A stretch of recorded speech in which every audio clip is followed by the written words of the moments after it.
জানাবো metal presence কৃষি সংবাদ সুজলা সুফলা।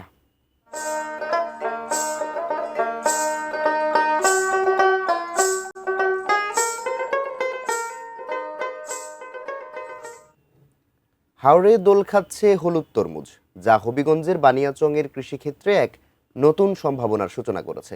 যেখানে স্থানীয় কৃষকরা প্রচলিত ফসলের সঙ্গে চাষ করছেন ব্যতিক্রমী এই হলুদ তরমুজ। ফলনের পাশাপাশি আয়ও হচ্ছে বেশ ভালো। হবিগঞ্জ প্রতিনিধি আলামিন খানের পাঠানো তথ্য ছবিতে ডেস্ক রিপোর্ট। সবুজ কচি লতাপাতার মাঝে ঝুলছে হলুদ ও সবুজ রঙের তরমুজ। ছোট বড় তরমুজে নুয়ে পড়েছে মাচা।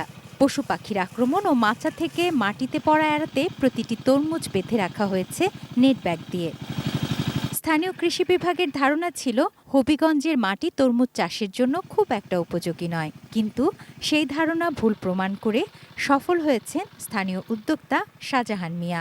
জেলার বানিয়াচংয়ে প্রথমবারের মতো ৩০ শতক জমিতে হলুদ ও সবুজ তরমুজের চাষ করেছেন তিনি। ফলনও হয়েছে বেশ ভালো।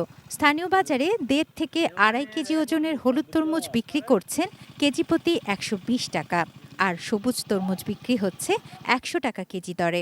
ফল তো অনেক আইছে, কেন দুই জাত আছে, বীজ মালচিং মিলেই আমার ১,০৩,০০০ টাকার মতো ইনভেস্ট আছে এটার। এখন মাল আছে প্রায় ২.৫ টনের মতো হইব। বাজার দর যদি ভালো হয় তো এই লেগে এটার থেকে লাভবান হওয়ার সম্ভাবনা আছে। ভাটি অঞ্চল হিসেবে বানিয়াচংয়ের তরমুজ চাষ একেবারেই নতুন। কৃষি বিভাগ বলছে, শাহজাহানের সফলতার পর অন্য কৃষকদের উদ্বুদ্ধ করছেন তারা। আমার অঞ্চল এই তরমুজ হইব আমরা চিন্তাই করছি না, যে সুন্দর হয়েছে। আমি অন্য সবজি চাষ করি, আগামীতে আমিও করব।